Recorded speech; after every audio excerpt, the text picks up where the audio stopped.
क्या आपका डाइट आपके मूड को बिगाड़ रहा है? क्या फूड का हमारी मेंटल हेल्थ से कोई कनेक्शन है? मन की सेहत का रास्ता पेट से होकर जाता है। ये सब बातें हमने बहुत सुनी होगी। दोस्तों, बहुत से मरीज जो हमारे पास आते हैं वो हमेशा पूछते हैं कि सर, मैं जल्दी ठीक हो जाऊं उसके लिए मुझे क्या खाना चाहिए, क्या चीज मुझे नहीं खानी, क्या परहेज करना है। तो बहुत पुराने टाइम से हमारी हेल्थ को फूड से हमेशा जोड़ा गया है। न सिर्फ फिजिकल हेल्थ बल्कि मेंटल हेल्थ भी फूड से अफेक्टेड होती है। कैसे? इस बारे हम इस वीडियो में बात करेंगे। नमस्कार, मैं हूं डॉक्टर अनंत राठी, मनोचिकित्सक एवं नशा मुक्ति विशेषज्ञ, बीकानेर, राजस्थान से। तो दोस्तों, आज हम बात करने जा रहे हैं एक अनदेखे लेकिन बहुत जरूरी रिश्ते के बारे में कि आपकी डाइट और आपकी मेंटल हेल्थ के बीच में क्या रिश्ता है। कई बार हम बहुत उदास हो जाते हैं, चिंता करते हैं, मूड खराब होता है, लेकिन इसका असली कारण हमारे खाने में भी छुपा हो सकता है। आपका ब्रेकफास्ट, आपके लंच की थाली, आपका इवनिंग स्नैक्स, ये सब आपकी मानसिक स्थिति को धीरे धीरे बना या बिगाड़ भी सकते हैं। तो चलिए एक एक करके जानते हैं कि कौन से फूड्स आपको मानसिक रूप से मजबूत बनाते हैं और कौन से आपको थका हुआ, चिड़चिड़ा या डिप्रेस्ड करते हैं। तो बात करते हैं शुगर और मूड स्विंग्स के बारे में। दोस्तों, चीनी यानी शुगर जो मीठी होती है वो अक्सर हमारे शरीर पे लॉन्ग टर्म पे मीठा असर नहीं डालती। जो रिफाइंड शुगर है, जैसे कि चाय के अंदर हमने चीनी डाली या कोल्ड ड्रिंक्स में चीनी है या बिस्किट्स हैं, मिठाई है, ये दिमाग में इमीडिएटली तो डोपामिन का रिलीज करती है, मीठा खाती है, खुशी का एहसास होता है।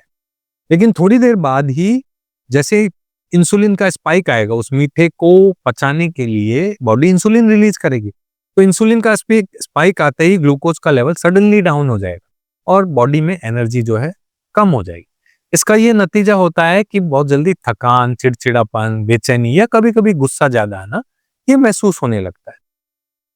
बच्चों में ये शुगर रश बहुत ज्यादा देखा जाता है, चॉकलेट खाते हैं, टॉफी, बहुत बड़ी बड़ी चॉकलेट्स खाते हैं, लेकिन बाद में ये बिहेवियरल इश्यूज में बदल सकता है। क्या सॉल्यूशन है इसका? व्हाइट शुगर की जगह हमें रिप्लेस करना होगा उन्हें गुड़ से, खजूर से या मीठे फलों से। मीठा खाने की इच्छा है, फ्रूट खाइए, खजूर खा लीजिए, चीनी की जगह गुड़ का इस्तेमाल कर लीजिए।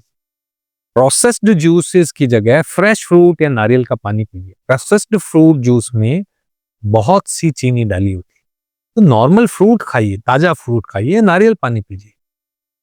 हमारे गट का हमारे ब्रेन से बहुत बड़ा संबंध है, बहुत बड़ा कनेक्शन, गहरा कनेक्शन है। क्या आपको ये बात पता है? हमारे पेट के अंदर ही सेकंड ब्रेन होता है, जिसे हम कहते हैं एंटेरिक नर्वस सिस्टम। दोस्तों, हमारी जो गट है, जो हमारी आंतें हैं, पेट है, उसमें करोड़ों की संख्या में बैक्टीरिया होते हैं जो हमारे न्यूरोट्रांसमीटर्स जैसे कि सेरोटोनिन, डोपामिन, इनको बनाते हैं। और जब हमारे गट अनहेल्दी होता है, पेट अनहेल्दी होता है, तो न सिर्फ कॉन्स्टिपेशन, ब्लोटिंग या आईबीएस जैसे लक्षण होते हैं, बल्कि हमें एंजाइटी, डिप्रेशन, ये भी सिम्टम्स देखने को मिलते हैं।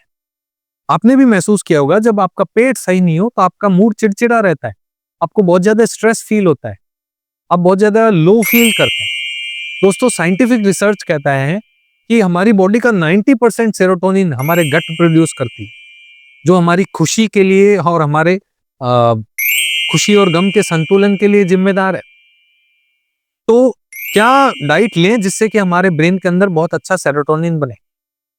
दही, छाछ, अचार, फर्मेंटेड बैटर जैसे idli, dosa, high fibre diets जैसे होल फ्रूट का खाना, जूस के बजाय फ्रूट को पूरा खाना, वेजिटेबल्स, सलाद खाना, होल ग्रेन्स को खाना, दलिया, खिचड़ी, दाल, ये सब चीजें आपकी बॉडी के अंदर सेरोटोनिन को नेचुरली बढ़ाएंगी।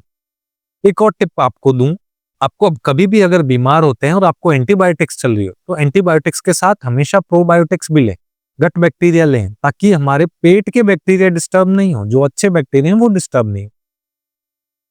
एक और जो तरीका हम कर सकते हैं अपने आप को खुश रखने का, वो है ओमेगा 3 फैटी एसिड्स।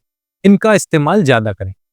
दोस्तों, बहुत सी स्टडीज में देखा गया है कि ओमेगा 3 फैटी एसिड जो है वो हमारे दिमाग का इंजन ऑयल है। ये हमारे न्यूरॉन्स को स्ट्रांग बनाते हैं, हमारे मूड को स्टेबलाइज करते हैं और इमोशनल प्रोसेसिंग में हमारी मदद करते हैं। हार्वर्ड मेडिकल स्कूल की स्टडी में पाया गया है कि जिन लोगों के बॉडी में ओमेगा 3 इंटेक कम हो उनको डिप्रेशन की संभावनाएं ज्यादा होती है। ओमेगा 3 का लेवल और डिप्रेशन से सीधा संबंध। और जो हमारी इंडियन वेजिटेरियन डाइट्स है उसके अंदर ओमेगा 3 के अच्छे सोर्सेस क्या है? अलसी, फ्लेक्सीड, अखरोट यानी ड्राई फ्रूट्स, चिया सीड्स, इन सब में ओमेगा 3 फैटी एसिड्स खूब है। अगर कोई नॉनवेज खाता है तो फिश, साल्मन फिश, ये सब इसमें खूब ओमेगा 3 फैटी एसिड्स होता है। तो अब अलसी हमारे रोज की डाइट का हिस्सा नहीं है, लेकिन अगर हम 1 चम्मच अलसी का पाउडर हमारे आटे के अंदर जो गूंथते हैं उसके अंदर मिला दिया जाए या दाल के अंदर मिक्स कर दिया जाए तो खा लिया जाए तो हमारे बॉडी को सफिशिएंट अमाउंट में ओमेगा 3 फैटी एसिड्स मिल जाएंगे। कुछ चीजों को हमें लेना है मेंटल हेल्थ के लिए, कुछ चीजों को अवॉइड करना है, कुछ फूड्स को अवॉइड करना है। किन चीजों को अवॉइड करना है दोस्तों? जंक फूड्स को, क्योंकि सीधा संबंध है जंक फूड का एंजाइटी। जैसे samosa, chow mein, noodles, cold drinks, ये दिल को तो खुश करते हैं लेकिन दिमाग को परेशान करते हैं। जंक फूड में दोस्तों हाई लेवल ऑफ सोडियम होता है, बहुत ज्यादा सैचुरेटेड फैट्स होती हैं और आर्टिफिशियल स्वीटनर्स या आर्टिफिशियल एडिटिव्स होते हैं जो हमारे गट को डिस्टर्ब करते हैं, हमारे पेट को डिस्टर्ब करते हैं, जिससे हमारे ब्रेन में इन्फ्लामेशन होता है और एंजाइटी ट्रिगर हो जाती है। लॉन्ग टर्म में इससे मेमोरी भी कमजोर होने लगती है, हमारा फोकस में कमी आने लगती है, हमारे इमोशनल आउटबर्स्ट होने लगते हैं। जो बच्चे या युवा रोज जंक फूड खाते हैं उनमें हाइपर एक्टिविटी या एंजाइटी के मामले बढ़ते हैं। तो इन जंक फूड को रिप्लेस करना है हमें होममेड स्नैक्स से, जैसे मूंग दाल है रोस्टेड, या चीला बना के खा लिया, भेल बना के, चने भुने हुए खा लिए, या हर्बल टी पी ली, या सिंपल इंडियन डाइट जो मेंटल फिटनेस के लिए बहुत अच्छी होती है उसको फॉलो करें। जैसे इंडियन किचन में वो ताकत है दोस्तों जो दिमागी दवा से कम नहीं है। जैसे हम ब्रेकफास्ट में क्या ले सकते हैं? पोहा ले सकते हैं, उपमा, पीनट्स ले सकते हैं, वेजिटेबल्स, बॉइल्ड वेजिटेबल लिया, दही लिया, बनाना ले लिया या एक फ्रूट ले लिया। लंच के अंदर हम क्या लें दोस्तों? 2 छोटी चपाती ले ली, 1 कटोरी ग्रीन सब्जी ले ली, दाल, दही, सलाद, ये सब ले लिया।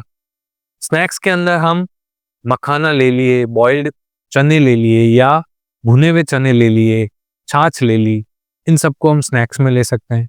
डिनर के अंदर हमेशा उसको हल्का रखें, खिचड़ी ले लिया, हल्दी का दूध ले लिया, थोड़ी कम मिर्च तेल की सब्जी ले ली, 1 रोटी ले ली। रूल ये है कि हर प्लेट में एक प्रोटीन होना चाहिए, एक प्रोबायोटिक होना चाहिए और एक सीजनल फ्रूट या वेजिटेबल होना चाहिए, और कम से कम 1 गिलास पानी को पिया जाना चाहिए खाना खाने के आधे घंटे बाद। तो हर डाइट में हमारे ये चारों चीज होनी चाहिए। बोनस टिप क्या है कि पानी, धूप और मिनरल पावर ये हमेशा आपकी बॉडी को एनर्जाइज रखेंगे। हाइड्रेशन हमारे लिए बहुत जरूरी है। पानी की कमी से फटीग होने लगता है, ब्रेन फॉग होने लगता है, मूड स्विंग्स होने लगते हैं। रोज 2.5 से 3 लीटर पानी पीना जरूरी है। विटामिन डी जो धूप से मिलने वाला विटामिन है वो हमारे मूड को बहुत रेगुलेट करता है। रोज कम से कम 15 मिनट सुबह की धूप जरूर लें। इलेक्ट्रोलाइट्स जैसे मैग्नीशियम, ये स्ट्रेस रिलीफ के लिए बहुत जरूरी मिनरल है। किसमें मिलता है? पालक में, नट्स में, सीड्स में, बनाना में, दालों में। तो आज की दौड़ती भागती जिंदगी में मेंटल हेल्थ को अच्छा बनाए रखने के लिए जरूरी यह है कि हम अपने खाने पर भी उतना ही ध्यान दें जितना कि हम अपनी दवा पर ध्यान देते हैं। याद रखिए दोस्तों, आपकी प्लेट आपका मूड डिसाइड करता है। चलिए आज से ही थोड़ा थोड़ा ही सही खाना शुरू करते हैं हेल्दी डाइट, ताकि दवा नहीं थाली ही हमारी थेरेपी बन जाए। मैं हूं डॉक्टर अनंत राठी। मिलते हैं अगली वीडियो में एक और जरूरी मानसिक विषय के साथ। जय हिंद, जय भारत।